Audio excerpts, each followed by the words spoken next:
Look who's back. How you doing, man? You're almost unrecognizable. I know, man. It's compared to who you were. What was that? 7 months ago. 7 months ago. July, yeah. It's hard to believe. It is, man. Yeah, it's. I still show people that video, and I'll have it like playing in the house where I'm staying and stuff like that, and people look and be like, "Who's that guy?" I'm sitting right there. I'm like, "That's me, dude." And they'll be like, do a double take. It's awesome. I didn't recognize you when you walked in. It was your eyes that really kind of like, oh, I know this person. Yeah, man. It's I got eyebrows and hair now. A couple more tattoos. And a couple pounds. Yeah, dude. No, I think I clocked in at because I went to the hospital like a week after that interview. I think I clocked in at like 120 pounds. 120 pounds. Yeah, I've been hitting the gym. I'm at $190 now. How tall are you? 6 foot even. 6 foot, 120 pounds. Yeah, bad. All bad. And what were you using? Meth and fentanyl. Yeah, man. It was it's really bad. I think last year I overdosed 13 times, 2022. Really? Yeah, being out here, it's not for me, man. What got you to turn the corner? I think I attribute a lot of it to Max. Max got fed up with my shit, which understandably so. I'm a scumbag when I'm using. We had moved back to Milwaukee, where Max is from. Had an excellent opportunity handed to me. I'd almost lost my leg like a week after you interviewed me to Group A strep. I was laid out at the bus stop on 7th and Fig, and could not get up. I mean, like my leg was swollen, insanely large. From an abscess. An abscess. Yeah, it was just I'd popped a blackhead on my knee. It's crazy.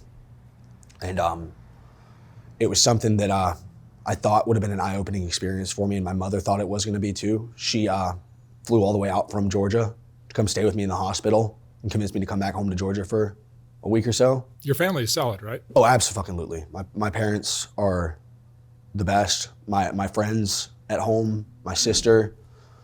I mean, like I'm a prime example of someone who has a decent background, who still, addiction doesn't discriminate. Doesn't give a fuck who you are, doesn't care where you come from. You can be from, I can't remember what song it was. You can be from Park Avenue or from a park bench. It doesn't give a fuck. You're gonna be. If you have that personality trait, if you have that obsession of the mind and that allergy of the body, you're gonna get hooked. Anything I do. Are there other people in your family that had a similar problem? My granddad, he had a prescription pill addiction. He was a really bad alcoholic on my dad's side. And then my dad smokes weed. He drinks beer. Other than that, my dad's a solid stand-up functioning, guy. My ma, she has wine with dinner. Classic suburban white mother.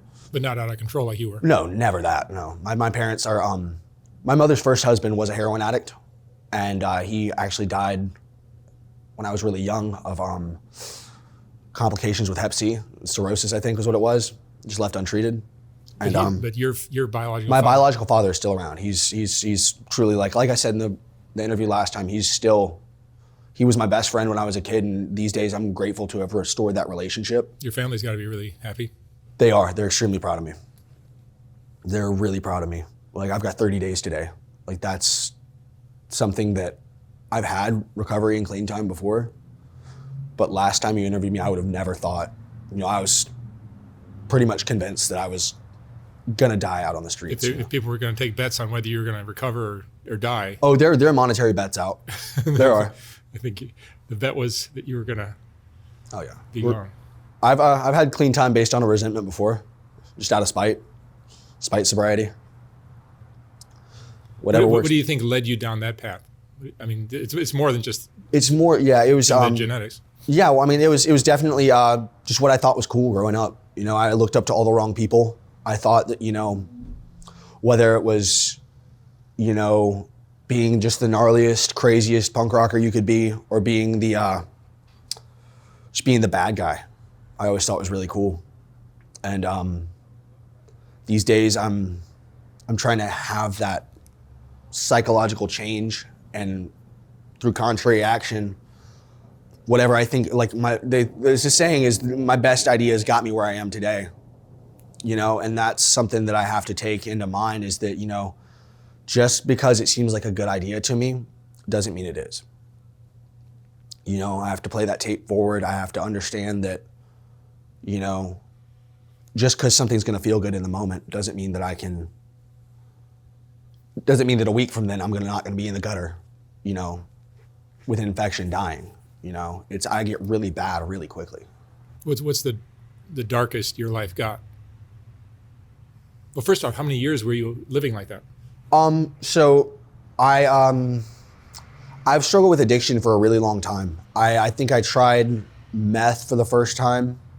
Was like the first hard drug I did. I tried it when I was like, early teens. You know, I would have been like just probably 13. How old are you now? I'm 24. Yeah. Wow. Yeah, I just turned 24 in September.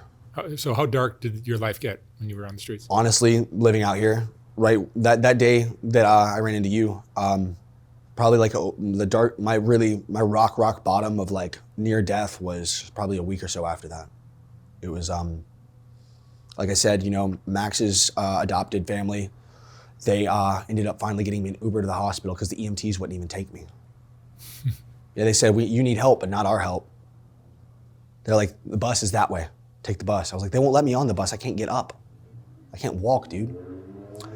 And so they, Amy, Max's adopted mother, ended up calling an Uber. For some reason, the Uber driver decided to let me in, take me to Ronald Reagan UCLA Hospital. Sat in the waiting room for 12 hours until my dad finally got my insurance info to them, right up immediately when I got my insurance. And Max stayed with me as long as he could. You know, he was very supportive. You know, Max was nothing but there for me. So there's some confusion about Max's. Yeah. So Max is born. Max born female, identifies as male. I'm lucky to still have Max in my life as one of my best friends. We're no longer a couple per se, but we talk on a regular basis. I actually talked to Max this morning. I'm super proud of him. How is Max doing? Max is better. Max got on Sublocade recently, which for anyone who doesn't know, Sublocade is an extended release monthly shot that's an opiate blocker. So it helps with cravings it's like Suboxone, but extended release, you know? And it helps with cravings and it keeps you from getting high on opiates. So it's like a chastity belt for your opiate receptors. And what are you are using anything like? Absolutely not. Nothing at all? I'm completely sober, have been for 30 days. You just went like cold turkey? No, I went to what happened was, the first time I got sober since the last time I saw you, I was in Milwaukee living with Max. I was strung out on heroin and crack up there, and Max had enough.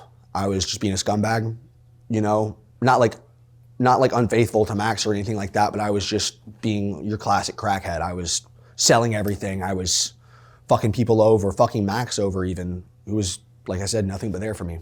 And Max finally had enough of it and was like, look, you need to get back into treatment. This isn't good. So I called my buddy, Larry from New Origins. He's a great dude.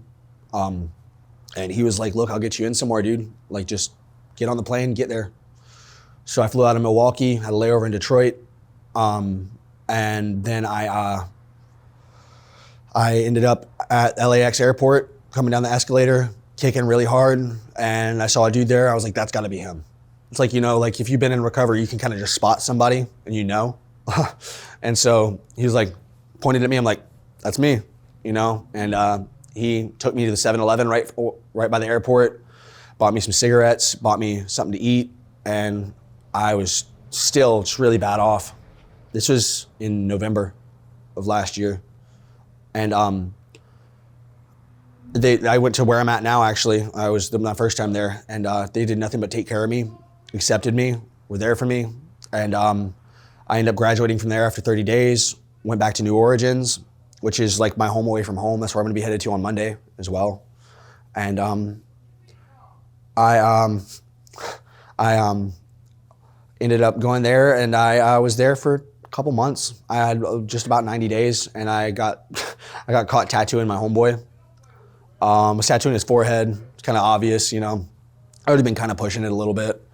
And they're like, look, dude, like, we love you, but we got to have some kind of repercussions, dude. You can't just do whatever you want. And that's always been my issue, is even when I'm sober, I just kind of, my behavior doesn't really change. It's just my environment and my toxicology changes. So I was like, well, you know, whatever, blah, blah, blah, this and the other. Started building a bunch of resentments about it and stuff. They're like, well, we'll get you in somewhere. I was like, okay. So they got me into a place in Marina Del Rey. I stayed there overnight. I was talking to some other chick at this time, and it was very, it was toxic, to say the least. You know, it was very codependent, very much, you know, and she had gotten kicked out of her mother's house that same day that I got kicked out of there. And she got picked up by some dude that was creeping on her and shit like that. So, you know, I threw on my Captain Save-A-Ho cape, and I told her, I was like, you know, like, tell him to come pick me up, that I'm your best friend or whatever. You hadn't seen me in forever, and I'll handle it. And we got him to drop us off in Huntington Beach. I had $40 in my pockets with nothing but the intention to relapse. And I got high. We were getting high for about a week, and we were in a hotel in Garden Grove, and she was wigging out, thinking I was gonna die, as meth will do to people. And she called an ambulance, not thinking that I had warrants in LA. So I got arrested, went to jail for a little over a week, and this place in San Jose got me out. And I ended up getting the boot from there within 24 hours because the clients were scared of me. They hadn't even met me really yet, but they just saw me and were like, scared of me. Whatever, you know, fine by me. Don't want to be there if that's the way y'all feel. I went to a place in Fresno. It was all right. I just didn't get along with people very well there. And so I finally called Profound, where I'm at now. And I you know, got in there, and I graduated on Monday. I'm feeling emotionally, mentally, physically, spiritually, all of that a lot better. I been going to the gym. That's become my new thing. Really enjoyed being able to work out and, you know, see progress in myself, because it's just really, it's a matter of changing that self-destructive tendency for bettering myself. I mean, like, one of my buddies from rehab months ago, his name's Greer. He's a really good friend of mine. He had hit me up. He hadn't even seen my interview. And he was like, hey, dude, I've been hitting up all my friends who I think might be have interesting stories, wanting to start a podcast. I'm like, dude, you found the right motherfucker. And we started when we got like one episode out, but it's kind of little low budget phone microphones and everything, you know. But we're working through it, man. I'm just trying to, you know, spread that hope that, you know, like, for people that have seen how bad I am, which is a lot of people. You know, that's crazy. Like, when you interviewed me, I had no clue. Like, I had heard of your channel and stuff like that. I just had no clue. Like, my sister found out I was using because of that. My mom found out I was using because of that. Oh, is that right? Yeah, and they were gonna find out either way. And I wasn't gonna tell them, of course. You know, so I think that it was really a wake-up call for a lot of people as to how bad off I was. And it's easy to tell, you know, that no, that was after 4 months of using. I got from looking like this back to that. I drop weight so quick because I don't eat. I've got better things to do. You know, food costs money out here. Money's for drugs. You know, I'll eat out of a trash can if I want to. Tell me what it took for you mentally to do all this. It took losing Max, was what it was. It took Max cutting off our relationship, was what it was. I had that slip up, but I wasn't using in good conscience. I felt guilty the whole time about it. It really took losing someone. It took losing a relationship that I cherished and someone that I love still to this day dearly. Like, you know, me and Max are on good terms. You know, Max is proud of me. I'm proud of him. You know, but it took that relationship ending because of my shenanigans to really open my eyes to the fact that, dude, I'm fucking up. It's not it. You know, because I think that Max stuck by me as long as he could, and it was something I took for granted. You know, The face tattoos that you have, were these done while you were high? A lot of them, yeah. A lot of them were. I got the black flag one above my eyebrow while I was sober. My buddy Anthony, he's up and coming kind of guy. He's just doing his thing. But he did that at Redland Skate Park. I was laid out on the picnic table. And I was like, dude, run it. The whole time everyone was like, yo, this, that, and the other, you know? I was like, The upside down cross on your forehead is going to keep you from working at Starbucks. It's kept me from working at more than Starbucks, man. No, I don't regret my face tattoos. I think that they're definitely, I call them my bullshit armor, because people that are gonna judge me based on my tattoos, when they get to know me, you know, if someone does not gonna take the time to get to know somebody, regardless of if it's me or anyone else who looks different, I don't want to associate with that person. Because, you know, that's the kind of person you fuck up a little something or other and they're out the door. You know, I don't like people that have that superficial, you know, oh, if you don't look like a functioning member of society, I'll never trust you, you know? I'm good. Yeah. It's been a long road, man. Feels like it's been longer than 7 months. If you had your life to live all over again, what would you have done differently? Or is this all just a learning process? It's a learning process, but I think me and Max have actually discussed there's a lot of things we both would have done differently. I think that that's one of my only regrets in life is that relationship being over. It's something I still struggle with.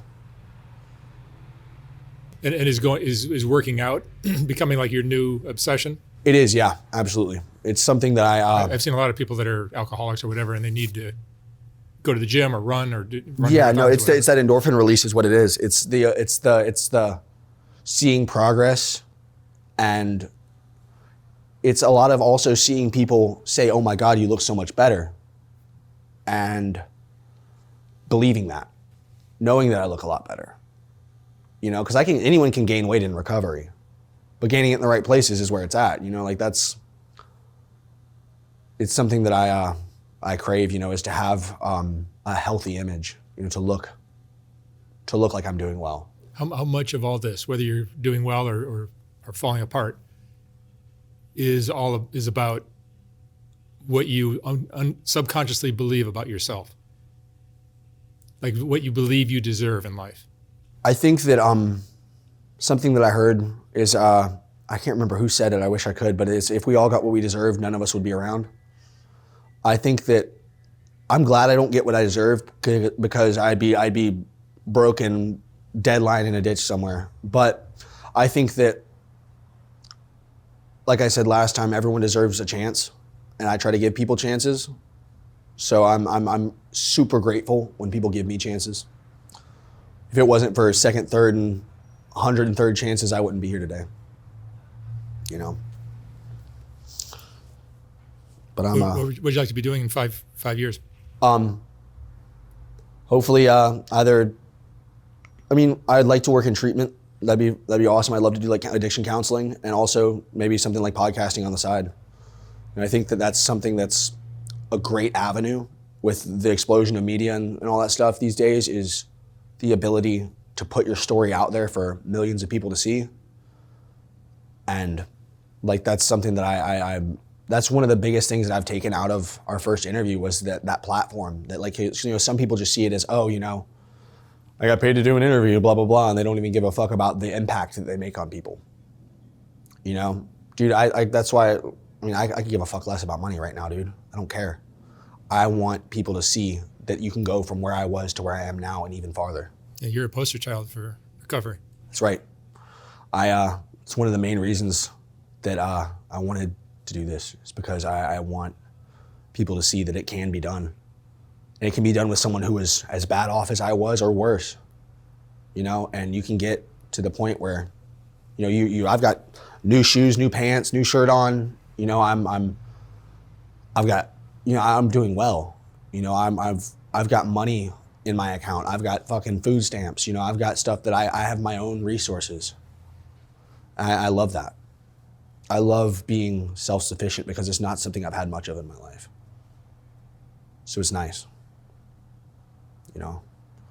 And Sid, what would you say is the most important thing you've learned from all of this journey of yours?